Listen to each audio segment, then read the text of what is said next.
I am Renee Jean Lemieux here on the Forward Movement podcast. And as the season All for the Poets continues on, today we have the wonderful Taylor Brooke Fair. And I, for one, am so stoked because I've never been in conversation with Taylor before. So this is going to be such a curious, playful movement of wonder.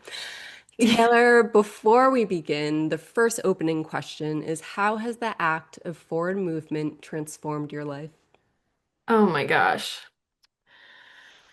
I think that it's so easy as an eldest daughter, as a older sister, as a as a woman to really want to stay in a safe place that feels safe to the people around you and to just stay rooted in, for me, what was constantly described as my family as the dutiful girl.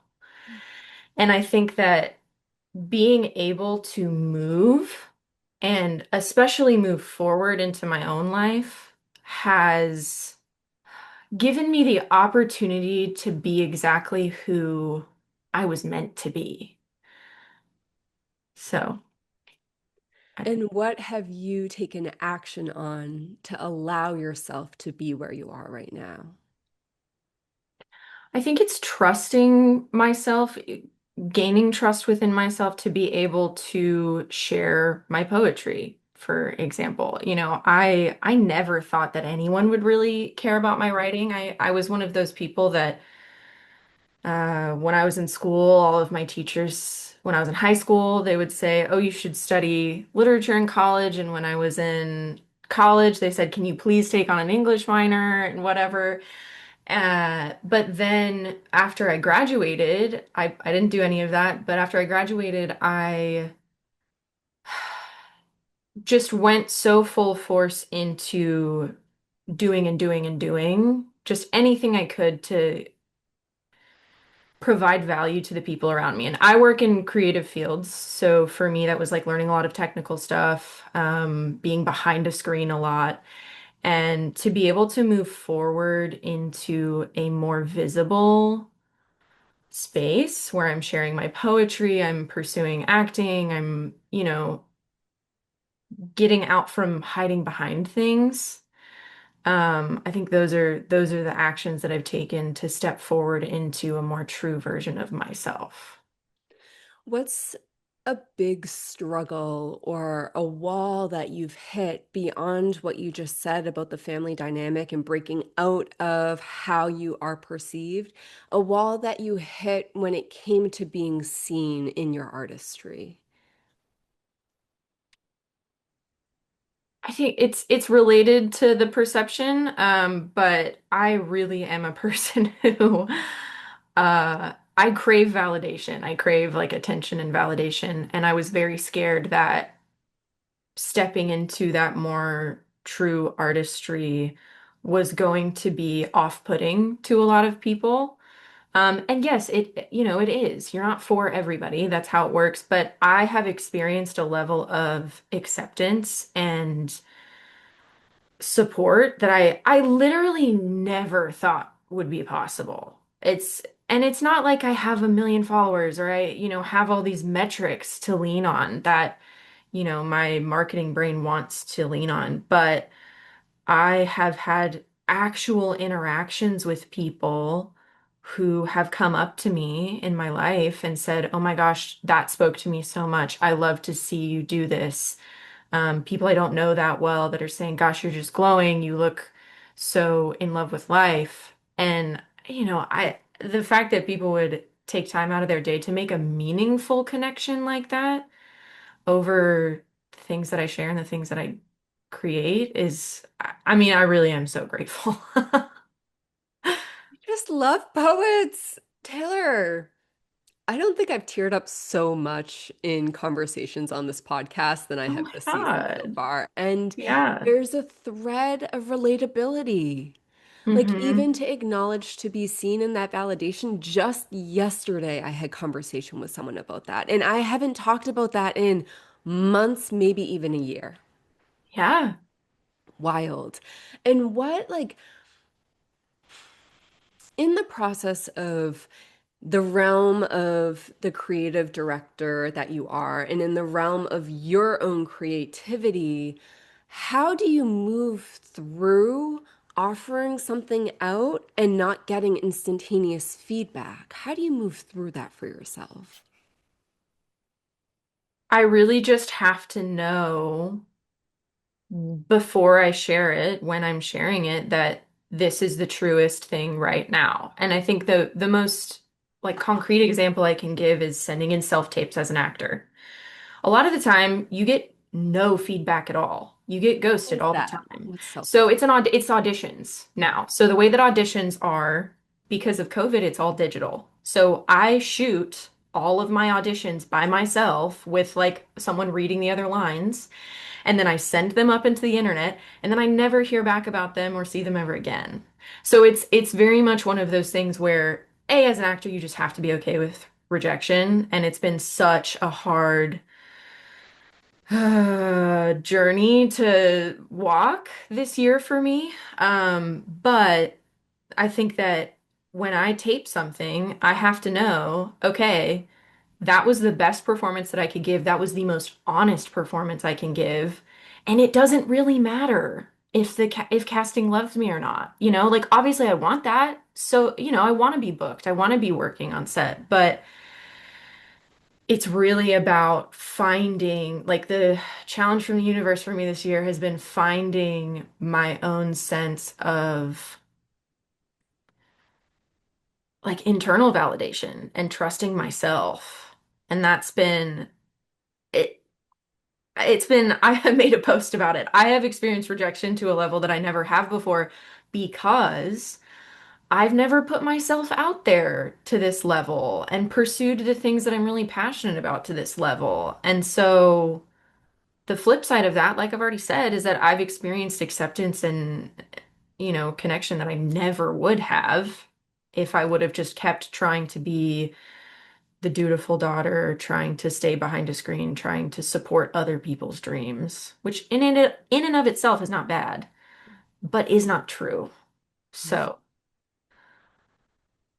It's powerful too to remember that, yes, the contribution to life is to support others yeah. in whatever way that looks, but simultaneously, the contribution to the world is to offer the self to the other, to offer Yes. the artistry to the other. hmm So, what's something right now that you're super lit up about in this process of that internal recognition?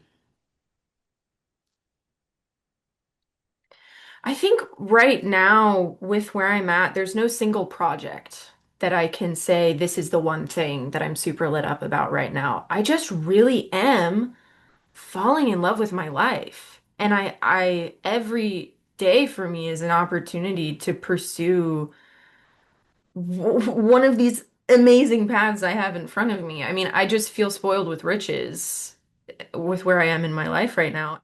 Isn't it fun to break the concept of only pouring into one thing and having all the energy go into that? Because I really relate with you, Taylor. Yeah. Yeah, like I don't do well, even in a day. Like I don't do well just being around one group of people. I end up like Mm-mm. becoming them and then getting bitter. I'm like, well, what am I doing here? But when I'm able to move through and then pour creatively into different areas, I'm the best self I could ever be, ever. Yeah, yeah, it's so interesting you say that you like when you around one group of people you become them because I'm totally the same way, empath through and through. Um, and there was a period of my life when I live in Nashville.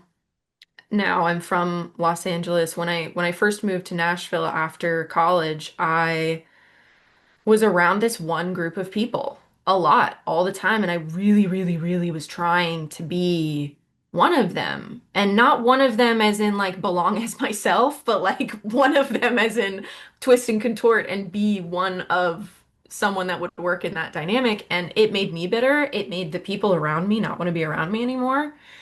And it ended up in this like really large falling out. And now, oh my gosh, my life is, I'm around different people all the time. I'm beeping and bopping all over the place. I'm around so many different kinds of people, and I'm so grateful for that. And I think that I didn't recognize the blessing of that when I was in high school and I didn't fit into one group.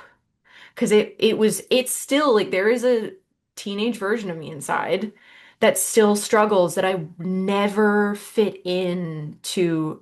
There's like one specific group in my mind I can think of that I it was this girl group that I really wanted to be a part of, and they all individually really liked me, but as a group, there just wasn't that enmeshment, and I saw that as something that was wrong with me and that I couldn't fit there, I couldn't fit in these other groups. But really, hearing you say that in such a way makes me realize that I just was trying to fit myself into this construct of belonging that isn't true to who I am. I want to be in a million different places. I want to be in a million different communities. Um, yeah, and it now I can see it as who I am and a blessing, not something that's wrong with me. Do you feel like that memory of your time in high school in that specific group still lives in the waters of your body as like a guiding, or do you feel like it's just simply a memory period and it's not shifting how you're showing up in the world? That's interesting.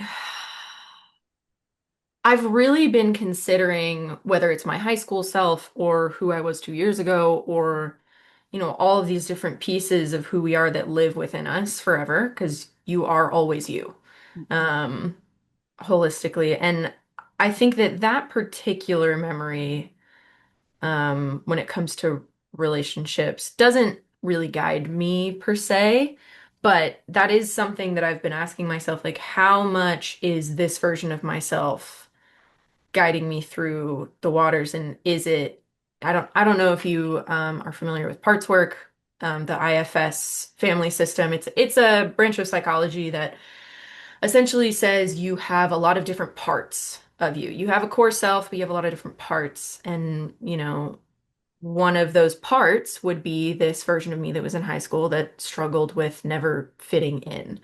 And you always want to welcome them to the table and commune with all of the parts of yourself, but you never want to let anything other than your core self drive the bus, so to speak. And I think that's been an interesting thing, and something that's totally come up in my writing. I mean, my God, thinking about and teasing apart these iterations of myself through time has been, I mean, such a valuable tool to be able to, not that I sit down to write to be relatable, but I sit down to write to say the truest thing, and that will be relatable to someone. That, truth resonates. That's just how it works. So, And to know that this version of you right now, Taylor, most likely will be a very different version of you in like 24 hours or 48 hours or a year or oh, 3 years. And yeah. in this like branch that you're speaking of the different parts, I just wonder when one turns 70, 80, 90 years old, how many different parts of the self are now at the table?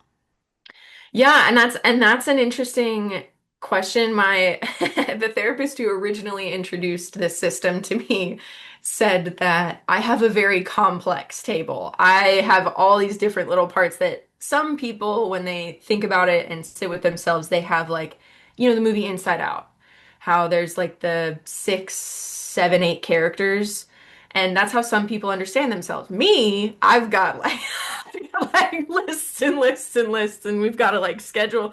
We got to, schedule some time to build a new part of the table. We got to schedule people to come in, all that stuff. But I've always had a very rich and complex inner life. Oh yeah, as you're saying that, I'm like, I think at the age of 36, I probably have like 300. Oh, probably. I was like, wow, what do We've we? got a whole we've got a whole queendom inside us. It's not just, yeah. And then, so in that, I love that you're sharing what you're sharing and bringing it forward because in the process of the creative exploration and then the birthing of the creation and then the time that happens after the birth, there are these lulls or these moments where we go inwards and we start to like pick the self apart. We start to I'm going to say we as me, not we as you or we as others, but Yeah. we start to pick the self apart and judge the self for concern about how we're showing up or what we're doing. And now I'm just beginning to wonder if that's simply one of the parts of the self that are at the table trying to be heard. And when that time comes, is it just simply an opportunity to settle, to sit, to listen, but not do anything about it, as you say, not drive the wheel, just allow what to be heard to be heard? Yes. Yeah. Yeah. I totally think that would be what it is. And the greatest thing about parts is that parts work, and I'm not a full buy-in on parts work. My partner loves it. It's how he, understands the world around him, understands himself, and it gives him such great language to be able to express his feelings. Me, on the other hand, I think there's a part of parts work that is a little bit too separative. Like, oh, that's a part, that's not me. And I'm like, well, I think that our parts are always good indicators of things that need to be like sat with. And, even, you know, when you're dealing with mental health struggles like depression or anxiety or an eating disorder, those would all be understood as parts as well. And it's really easy to look at that part of yourself and say, oh no, I don't want that. Like, put it in the basement is the word, the language that IFS uses. There are like parts that you put in the basement, you lock the door, you don't look at. And I think that understanding that every single part of you is trying to protect you and wants you to have a good life is such an important thing to keep in mind, especially at these times where, you have that part that's like, okay, it's time to slow down. We have to listen. We have to, you know, not have quite so much output at this moment. And I think trying to understand where that's coming from and then just giving it time is so important, in my opinion. Do you have a certain part of yourself, knowing that that part is still of you and whole and perfect as it is? Do you have a part of yourself that continues to show up and you thought that it was a pattern that was broken, like that you let go of, but then it comes back again? And you're like, what? I thought I let go of you. And then it comes back again. Do you have any like texture of that in your life? Oh, yes. Yeah, totally. I totally struggle with those moments that we're talking about where it's time to slow down, it's time to be introspective, it's time to not worry so much about the output. Like have a, feeling like I have to have all these things. I mean, I'm genuinely struggling with the fact that, when Chelsea, our poetry teacher from Poems and Power, started Poems and Power Publishing, I was really wanting to compile a book, but it's not the right season for me. And Mm. it has been so hard to accept that. And I know that the book will come, and I've been working on it the entire time I've been writing. So it's not like I have to like sit down and do this Herculean task. But it's just not the right time. My system's not ready, and I have to wait for that. And I think that's the hardest thing about poetry. Poetry is not something that I do. Like the design work that I do, the websites, those are things that I do. They are skills that I've learned and things that I like, but I do them. Poetry is just a literal extension of myself. I can't, when somebody asks, what do you do? I'm not gonna say poetry. That's the poetry is the answer to who are you, not what do you do, for me at least. Whoa. Love, love, love. And just today I bumped into a woman who I taught or I learned under when I was going through my my degree within the field of ed. And I bumped into her for the first time in 10 years, over 10 Oh my years, gosh. more than 10 years, probably closer to 15 years. Okay. And all she did was ask, "Where are you now?" And then I felt this need to express like the professional, but not even in the lens of what I'm really pouring into, but through the lens of what society deems is like what I do. Yep. And I so appreciate what you just said because may we start to shift and shatter the immediate response Hmm. to what do you do or where are you? You know, what if my simple answer was just like, I'm here with you right now? Like, where are you? I'm literally in Newburyport with you. Yeah. And like nothing bad about anybody, just reflecting on the self of how we're moving through life and we're engaging with the other. And while we engage with the other, the auto responses kick in. And it's beautiful to be aware of those auto responses for later we can sit and breathe into them. So the next auto response is something different. And what you just said about how the book and how you would really love to publish, but you know it's not the right season or the season isn't yet. What in your life from the past has been a similar experience that your body's memory is bumping up against of like, I need to push through, I need to get it, like, I want it now, but I know it's not now. Have you had a time in your life throughout your childhood or early ed, higher ed that similar happened? Yeah, I mean, I would say that pursuing acting again was that way. I mean, I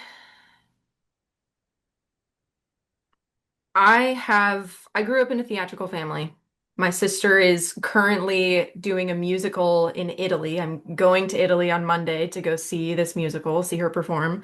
My dad has been an actor my whole life. My mom was a model and went on to have a, successful corporate career. And I have always, the way that I explain it is I have always watched movies and not thought about, oh, I love this movie. I've thought about, oh, I wish I was in that movie. Like that's what I experience with a great film. And I realized a few years ago, funny enough, I got the flu. Like really bad got the flu, had never gotten the flu in my life, and I could not work for a week. At that point, I had not taken a week off of work on purpose, let alone because I was sick. And so it just kind of blindsided me entirely. And I hit this point where I was like, oh no, I don't love my job. I was really trying to convince myself that I loved the creative work that I do. And it was like my passion in life or whatever. And it just wasn't. And I came to this point where I was literally in the throes of sickness. I was like pale in the face, like hobbled out of my bedroom, went out and looked at my partner and said, I need to start pursuing acting again. And Oh my God. he said, okay, I'm surprised it took you this long, but cool. Um, and then it took 2 more years Mm. for me to reinstate my union membership, get an agent, do all that stuff. And those 2 years were, oh, so hard for me because it was this same feeling of the book. It's like I decided, I'm like, okay, I'm ready to pursue this thing. And then the universe and my body were like, no, you need to wait. It's not a no forever, but it's a no right now. And I am such a go person. It's when I like last weekend, we have lived in this house for over a year and we've like slowly been fixing it up, painting the walls, making a Murphy bed, doing blah blah blah. And our bathroom was the last thing that still had millennial gray walls. I can't do millennial gray walls. No. So, but it had been like that for over a year. And last weekend, I woke up on Sunday morning and I was like, it's time. Today's the day. And I just got it in my head that today was the day. And then I did it over the weekend. Like we repainted the walls, we took down the shelves, we refinished the shelves, we put them back, like all of these things, just because on the drop of a hat, I was like, I need to do this now. And that's how I operate. So when I come up against these things, especially because poetry and performance are so, I mean, integral to like the my my blood, my life force, like who I am. It's so hard to hit these moments where I know that I am pursuing that thing, whether it be the acting or the poetry book or whatever. I know that that is, the answer to who are you, but I don't have anything to show for it. And those transitional periods of it's not time, but it's coming is very hard for me because I love to just have something to embody in this physical world. This is the thing that I care about. It's really potent, Taylor, because you say that you don't have anything to show for it, and I immediately see in the physical realm, you don't have a physical tangible, you don't have something, uh, something to show the people. Yet I wonder if this whole time you do, it's just your simple presence is showing the people who you are now without getting to the peak of the tangible. That whole journey of you arriving to the peak is the tangible. You are showing. Just your mere presence of you being you is showing that you've achieved what you sought out to achieve. Mm, that's really interesting. I was just reading something, an astrological article revolving around Lionsgate, because we're in the Lionsgate portal right now, I know, I love obviously. that we're recording today. I'm obsessed Yeah, like this as is a just Leo, um, but it was saying that as someone with my chart, I am someone who myself is the selling point. mm, It's like the like concrete example was you could convince someone of something in one live session the way that someone else would have to write a 12 email sequence because people buy into you. And it's very interesting that you said, what if you are the tangible thing? yeah, because you just read that. Love that thread. Yeah. God's like, yo, are you listening? Like I keep sending you messages. Oh my gosh, oh my goodness. Yeah, I'm so glad I've become so much more in tune to those messages because I definitely in that period of time where I was in that uh group of people where I was trying to be one of them in my early 20s, I was not listening. The thing that I told my partner is when I stopped noticing the bugs, like the moths, the ants, the spiders, like when I stop noticing the small thing, that's when I know I've gone to sleep. And I was totally in that place. And then, literally the day after we had this gigantic falling out, there was uh a butterfly on my car window before I got in my car. And I just stood there and waited till it flew away to open my car door. And I was like, oh my God, I just woke up. Yeah, how often do we hold on to something, you know, Yeah. that's meant to be let go of? And I lo use the word meant very loosely here, like because every version of the self, regardless of your holding or not, is exactly what it's meant to be in that moment in time. And like, may there be grace in that process. And within the same breath, if you're tired of something, why are you still holding on to it? Like, put it down, let it rest. Yeah. Yeah. One of my friends, we were talking at one point about something she had been through in her life. And she said that she didn't realize she was carrying around so many rocks in her backpack, and you just have to sit down and look in your backpack and say, well, do I need all of these rocks? Yeah. And I love that because on the journey of you moving, Taylor, you're moving forward and you're like, I don't have the tangible yet. We're not at the peak, the summit, the completion of that which I'm looking out to complete. And throughout, maybe there's like rocks in the backpack, so every step is heavy on the way instead of pleasure filled on the way. If it's pleasure Yeah. filled on the way, you're like, man, everybody, I am. Like I am the tangible. The book is just like a cherry on top. You are the ice cream. They go for the ice Mm, cream. mm-hmm. Yeah, very relatable, and I haven't spoken about, I'll just share it.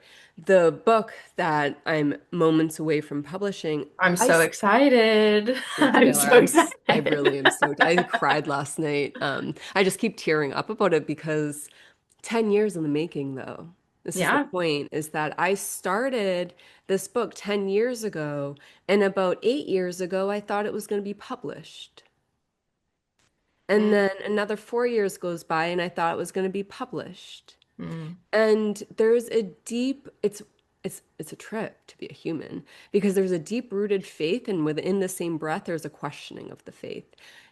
One foot, the left foot's in the faith, the right foot's in the questioning. Can I have enough faith to allow the timing to unfold as it unfolds? mhm. And knowing, and I wonder for you as well, Taylor, re beautiful how when the human body experiences something that's dilapidating or that pauses everything, such as the flu, there's a purge of a sense, and now all there's left is you. Yeah. There's enough stillness, enough like releasing the sweating, the vomiting, whatever it is. And then it's you, and then you realize, oh my gosh, this is where I've gone off track. And in that process, getting really curious about how and what have I learned in the time that it's elongating. So in the 2 years of you saying, I'm going to get back into acting, 2 years later, it's complete in a certain Hmm. way. What part of you came through in the 2 year process? Not the completion of the acting, but maybe the 2 years of walking the path is the golden bucket. Like, what Oh. part of you came forward in that? Oh gosh. I mean, the those 2 years were incredibly trying in some ways. And I really was able to, like, that flu was like that's totally how it happened. Everything was out and it was just me sitting with myself and realizing things about myself. And then I had to get to that distilled version when I was well. And that was it. It was this taking the peeling off of the armor that didn't fit anymore, was what those 2 years were. It was just to approach as a more simultaneously more vulnerable version of myself, but also less likely to be hurt by, the slew of rejection that comes with that pursuit because I was so much more in tune with myself, if that makes sense. Mhm. Yeah, you're simply who you are in the moment, and we're making choices that may or may not feel good. You feel it, you know it to be true, then you can redirect. Yeah. Anytime you fall into the space of like, oh, I'm trying to fit in, or I see that I'm doing this, but that's actually not me, there's compassion there, and there's that thread of vulnerability, and then you're able to come back and say, it's okay though, like this is who I am. Yeah. Cool. In that process, so I've asked a couple people this already because I've found that, and maybe it just all comes to being seen, to be perfectly honest. But after Salon, Salon was such a unique experience, at least for Hmm. myself, but I feel like that's across the board. And I I was just so full of me, pouring me out as I am. And then we leave, and it was like we left the portal and now kind of like falling back into other elements of myself that weren't in the space of Salon, like going back into the world of bopping along and being with the people and the Hmm. work and the X and the Y and the Z. And in those 2 years that you spoke of, Taylor, do you Yeah. find that what you've learned about yourself there is a support for when you enter these portals or enter these experiences that are big, big, and then you're able to go back into life and still sustain who you are? Or do you have a hard time with the melding like I may have? Oh, the melding is so hard. It's so hard. It's very difficult to go through a really heightened, not real life Yes. circumstance and then have to go back to regular life. And I think Salon also was so singular because of the fact that we, all of us that went, were reaching for the same thing and also full of ourselves and also full of the poetry and the love and all of that stuff. And that just, that kind of insulated environment was so magical and also can feel like a cold plunge when you step out of it. Because, oh my God, the whole world is, why can't the whole world be like this? I think that's such a poet heartbreak too, to experience that kind of love and acceptance and admiration of each other and then go back, exit that environment. And then for me, it's heartbreak totally when I have one of those experiences because I wish that everyone could feel as deeply as we feel, love as deeply as we love, and just live as deeply as we live. To break forward with it Yeah. all. And as you say that, I do wonder, like that's the fuel for the poetry. Like imagine, just remember how many poems were pouring out within the time of a month after that. How much Mhm. creativity was pouring out, and that was within the cold plunge. So it's almost like that contrast must take place to instill the fuel for some artistry. And within the same breath, I wonder if that's just a story I've told myself because that's what I think we need as humans. Like, do we actually need the contrast, or is this just a story that we keep perpetuating to sustain the reality of what we're experiencing now? And I think it's a question of, do you have to be miserable or sad to be an artist? Does art have to come out of heartbreak? And I studied music in college. That was what I studied. I was a songwriter. Thought that was going to be what I did forever, and then realized that I was way too sensitive at that time to enter into that industry. So I said, okay, we're gonna not do that professionally. Um, but I always struggled, and this is such a normal thing. I always struggled to write happy songs. Like, what is there to write about if it's not if it's not the plunge of the knife, if it's not the coldness of the world, because that just feels, and this is something I have to check within myself all the time, that feels more real than happiness. And what I have been in pursuit of is making my joy as real to me as my pain, opening up my capacity to experience the goodness in life to the same level that I experience the horrors, for lack of a better word. Yeah, why is the sensation of joy uncomfortable for your body to receive? I think it feels more fragile to me. Depression, sadness, hatred, anger, anxiety, these all have sharp edges. And when I think of joy, it's more formless, in my experience, and it feels like it can just be blown away in the wind. Mm. So within the experience of your body, sensing and holding joy, there's the grounding roots of fear that it's going to blow away. Mhm. Yeah. And then, so right now you're in the process of rewiring the cells of your body with the waters of wisdom to remind your body that the joy is always and it won't blow away. And when it does, it always comes back. Yeah, and that's the point at which maybe we do need the contrast as humans. I think it certainly makes life more interesting. Um, at the very least, I struggle with the idea of, you have to have a bad day to appreciate the good days. That feels a little trite to me, but I think there's some part of it that's true. Um, and yeah, for me, it's also releasing my inner cynic because I have a very strong inner cynic. And the past the past couple years of my life have been trying to reconnect with, you know, my inner child, to use the most overused word in on the internet right now, to find more whimsy in my life. Um, because that lightheartedness is so important.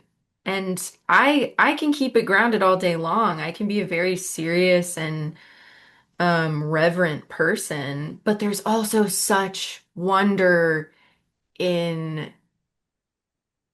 worship and gratitude that is not folded hands and bowed head, that is more honestly flailing and running around and doing whatever the, soft animal of your body wants to do. Soft animal of your body, my heart. Never heard that before. Ah! I'm tearing up right now because yes, yes to the grounding and the eyes closed and the chin to the chest and the grass receiving that and the trees receiving that. But the contribution of giggling and flailing and skipping outside or inside, either or, the trees receive you. The Yeah. birds receive you. It's such a contribution. The waters. The memory of your joy seeps into the soils, and the waters of the soils then get reprogrammed with that joy. And I'm a firm believer in not playing within the realm that is inorganic, because the inorganic is reprogramming the waters in a way that curious to see the unfolding. But when we keep pouring into the organic from the space of authenticity and play and wonder and in feeling it and holding the sensations, the waters say, "Thank you so much for offering me this gift of the Hmm. organic self of joy and Hmm. authenticity." That's it may just be the biggest contribution beyond even art that anyone can do right now. My belief in this moment in time, that could change in like a minute. Who knows? But Yeah, who knows? yeah, Yeah. I can't take credit for Soft Animal of Your Body. That is Mary Oliver. thank you for that. That is from Wild Geese. Okay. Oh, I Um, haven't read Wild Geese. I probably should read Wild Geese. yeah, well, it's her like most famous poem.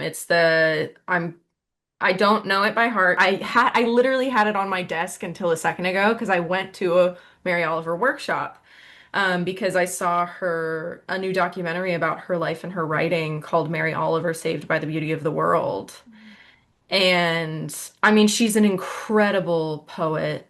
She would bristle at being called a like eco poet, natural poet, but she was so of the mind of what you're saying, of, offering who you are and spending as much time as possible in the organic.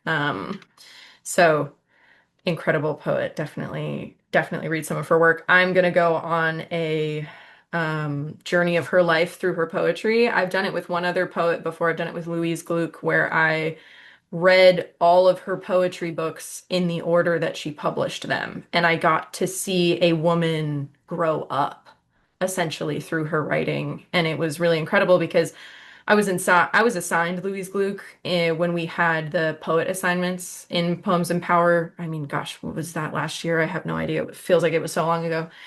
And I did not like the first poem that I read. But being the hard-headed, stubborn person that I am, I said, I didn't like this one poem. I'm going to read every poem she ever wrote. Um, and while her style of poetry is not necessarily what I would come back to when I need to connect in that way. Seeing a woman go from 21 to her 70s through her writing, I mean, I I I actually can't even articulate how meaningful that was to me. So I'm going to do the same thing with Mary Oliver. I'm going to read all of her poetry in the order that it was published in books, at least. I can't possibly keep up with all of the publications that she was featured in over the course of her career. Um, but yeah. It's such a blessing too when we weave together everything we've shared so far is the blessing of simply being in form and being alive and being at the age that you are at and I am at because so many don't arrive at this age. And Hmm. then simultaneously, so many arrive at the age of 90 and have the blessing of being in form for an entire life of extension. And I was in a asana class the other day, a few weeks back, with my aunt, not by blood, a dear aunt of mine, and I was just all of a sudden in tears because it's such a blessing to receive our elders and to receive the life of wisdom that they've stepped through, whether it be through poetry, through movie, through song, through simple beingness. And Taylor, this is what we're saying is that, like, you simply being is the form that you think you need to get to. Mhm.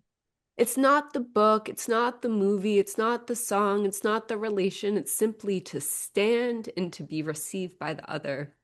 And I do wonder, the more that we play with that in the 20s, the 30s, the 40s, I can only imagine who one will become when they're in their 80s and 90s. And the impact of in real life, just meeting someone on a bench and you're just looking out there and you're just simply being, and then someone's life completely changes in that moment because they see you being. You know, it's we don't Mm-hmm. have to, why is the trying? Why, why are so many souls dressed in human trying to become something that they already are? Yeah, yeah. I mean, I can't tell you the amount of times I've been struck by people sitting. I'm a photographer, so I am constantly looking at the world through a camera lens in my mind, and it is glorious to see, I mean, someone being. Because you can see it, you can feel it, you can sense it. It is tangible to bring it back to that. Like it is a tangible thing, even though it's this intangible abstract uh, concept. To see someone being and the moments that I've been able to capture that have been incredible and like the photos that I took of you from the salon. Oh my God, I love them. They were great. You were fantastic. But as a photographer, I really love to be documentary style to the point that I don't want people to notice I'm taking a photo because it just is so much more the final product touches me so much more when it's someone unawares because you're just being. You're not posing for a photo. You're not trying to like change the way you present. And that's why like I don't offer photography a lot professionally because it's such a sacred thing to me. But the times when I get to do it like at salon, it's very fun. How often are you allowing yourself to be the one through the lens in a way that you love to see the other through the lens so much? Mm. Yeah, not often. Not Is often. that the texture of joy that you speak of? Doesn't have to be joy, but I think that yeah, I mean Natalie, who is also at Salon, actually got a photo of me that I was trying not to pose for. I said I'm not going to pose for this. I'm just going to be the way that I am. I'm going to be in community because there were like some people standing around me and I was quickly writing down my poem to be able to read it out of my notebook for Salon. As per usual, did I have all the time in the world to write it down in my notebook before? Obviously, but no, I was at Salon outside, like furiously scribbling it. And she said, "Oh my God, it's the life of the poet. I have to take a picture of this." So she like notified me that I was being photographed. And I, instead of doing the thing that I normally do, which is like try to be something, perform, I just let it happen. And it's there's a picture of me laughing that is I mean, my favorite pictures of me of all time. Um, because I just wasn't concerned about doing something and acting like something. I really was just being there. And I feel so lucky. And I've told her as such, but I feel so lucky that she was there and captured that moment for me. Hmm. What's the practice? of being able to weave in the simple beingness with the absence of performance in life. It's just an ongoing journey for me. I don't really have a concrete answer of what that looks like for me in this season of life because so definitely weaving it right now. And so fun, like so fun to be in Mhm. the roots of that. And maybe the fun isn't the term that you would use. And within the same breath, I do wonder if the simple beingness is very much in the action and in the doing. Like one can be while doing. It doesn't have to be separate. Yeah, I think that's true. I think that it's one of those things of self-definition. You know, how do I define myself? How do I understand myself? And especially within words, you know, which are so important to us as writers. You know, am I the kind of person who does not sit still very often? I think there's also a part of me that's like, oh my gosh, no, I don't want people to think I don't meditate. But I really have been observing and trying to figure out like, is my meditation sitting and thinking or trying not to think, or is it something more embodied than that for me? And I think that like my asana practice is definitely a part of that for me. Um, but it's oof, it's a tough one. It's a toughie, I feel like, to answer that question fully. Yeah, especially within the realm of like the Western world of yoga is very performative. Oh yeah. And the I'm the roots of the Eastern philosophy and practice are so Mhm. often not acknowledged. And Yeah. meditation is simply noticing. That that's what my experience is. When Hmm. I'm meditating, whether it's movement or sitting still, it's simply noticing, like, am I noticing my breath? Am I noticing when I have thoughts going in? Am I noticing when I remember that I have thoughts going in? Like it's just an act of noticing. So to break the construct of I must do this, I must do this to please the other, to fit into the box of the yogi or the yogic path or enlightenment or inner knowing or X, Y, and Z, they're all just simply tools to experiment with. Yeah. Nothing is defining, and you pick up the paintbrush and you do a few swipes, and you're like, okay, the movement feels good. I was in it. And then you pick up the yoga mat and you sit still, and you're like, okay, I was sitting still, and that didn't really do it for me. Like, it's all cool. We're just picking things up and putting them down. And I think that I really struggle with wanting an absolute and total answer to every question. I very much struggle with the sort of black and white thinking, and um, I want to be all this or all that. I want to be all paintbrush or all, you know, sitting quiet in meditation. And it's not true to who I am, which I know, but I still am sitting here wrestling with it every day.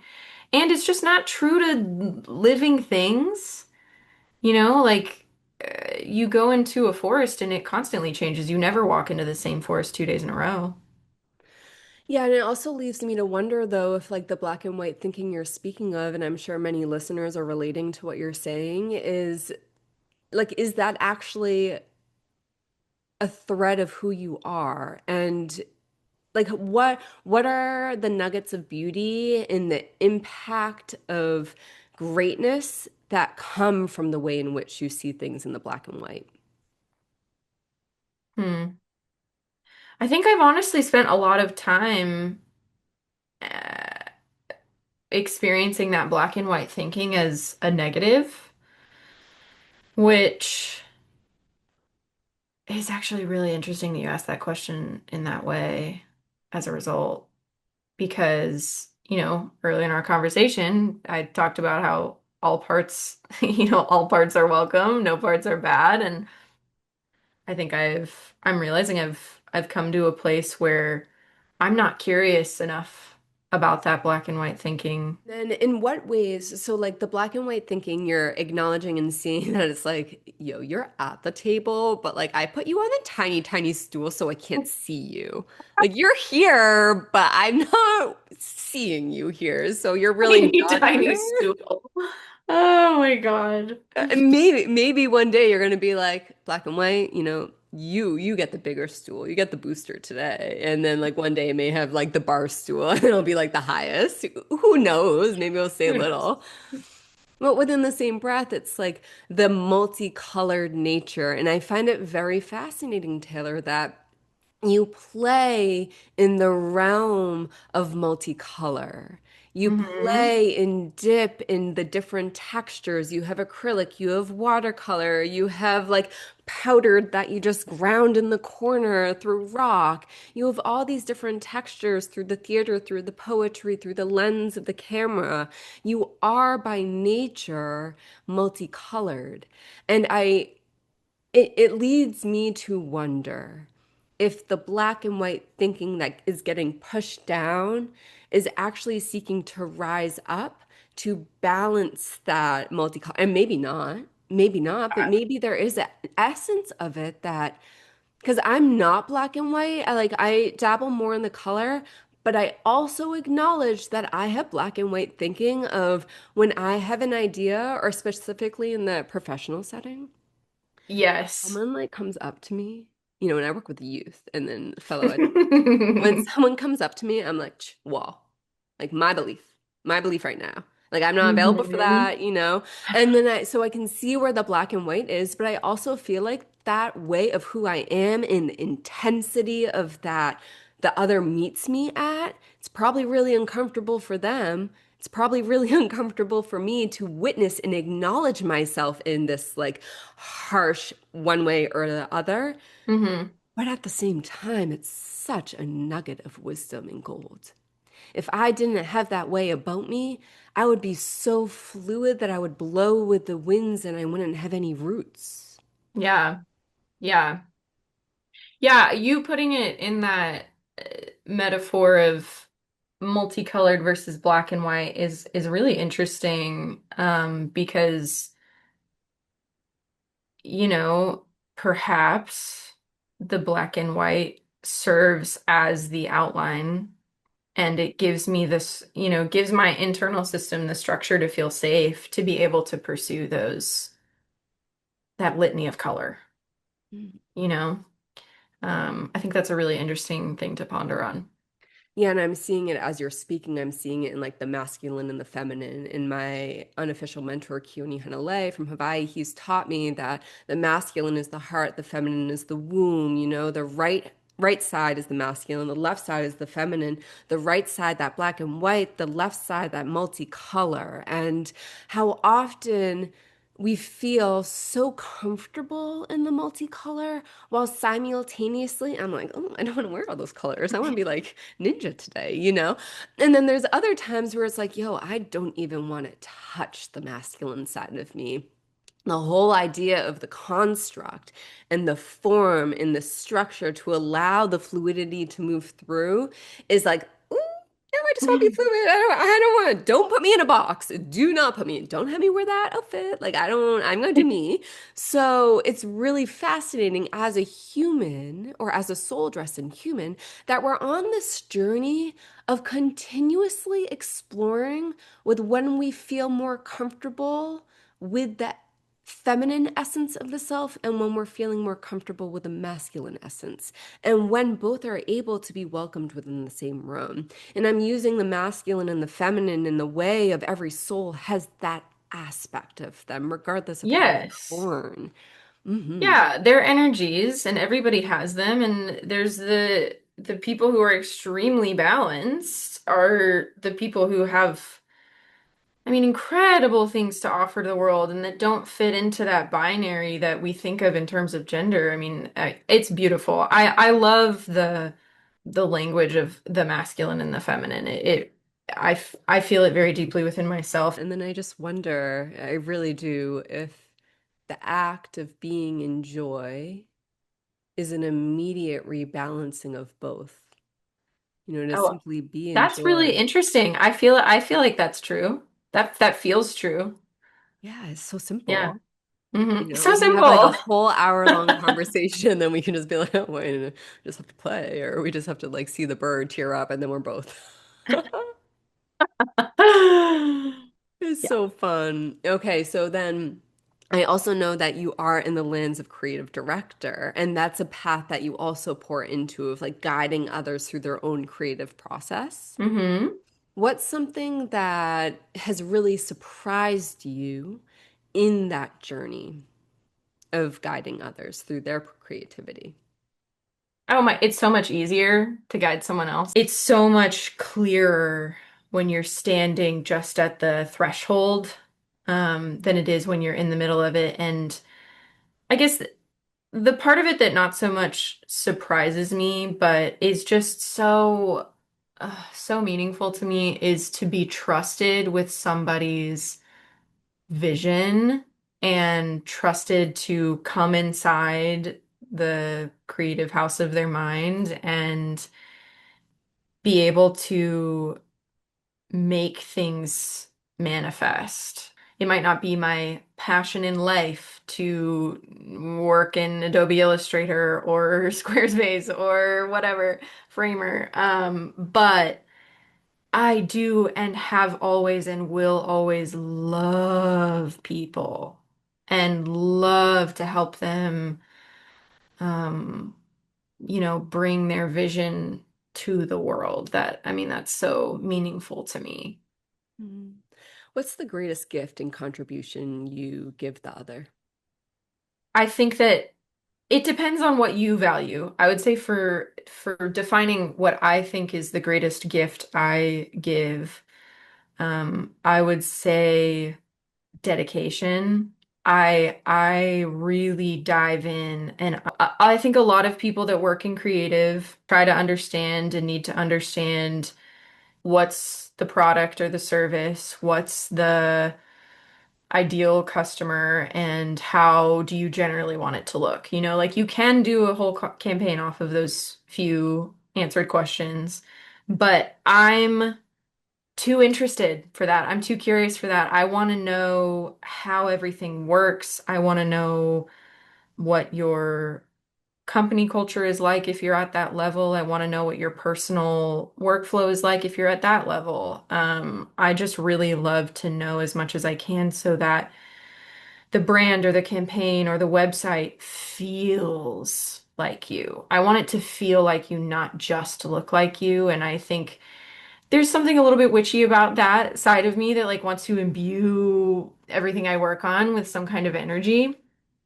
But I think it's something I am gifted at and love to share. Mm. And then simultaneously, you do that with your own life in certain ways too. Like you're Yeah. continuously pouring in and like witchifying your life, which is so fun. It's so fun to play in that realm. hmm Taylor, I wonder if there's anything that is still on your heart or that you would like to offer to the space. I I don't really have much more to say about me or my work, but I just think you're so gifted at holding space for people. I mean, I really am so grateful to be in conversation with you, and what a magical first full-length conversation. I mean, good night. It's That so is, fun. yeah, I just wow. checked time and I'm like, oh my gosh, we just like flew. I didn't even, where did we go? Don't know. So enjoyable, truly. And Yeah. I'm so grateful that you opened in the way that you opened and you flew in the way that you flew and you allowed all that came through to come through. It's such a gift, truly. And I know that you mentioned that any listener here at the Forward Movement podcast, you may be available to offering them something. Yeah, a discovery call for my day job.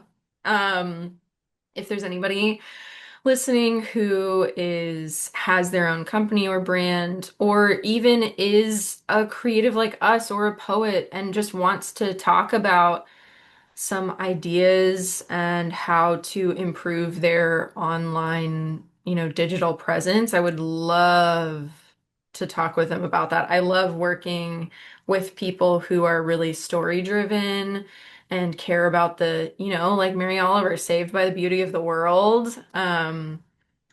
Those are the projects I love the most, and I'd be so happy to spend some time just doing a little discovery call, a little consulting. And they can find that through the inquiry form on my website if they have some strong ideas already and they just need someone to kind of shepherd and walk them through what that might look like, or they can just reach out to me directly. My email is on the website, but it's also contact@taylorbrookfair.com. Coolio, but beautiful. And everything will be down below in the show notes. So scroll, scroll, scroll, click, click, and then, yeah, connect. I am Renee Jean Lemieux. This has been the Forward Movement Podcast with the glorious Taylor Brook Fair. And we're going to see you next time. Toodle poodles.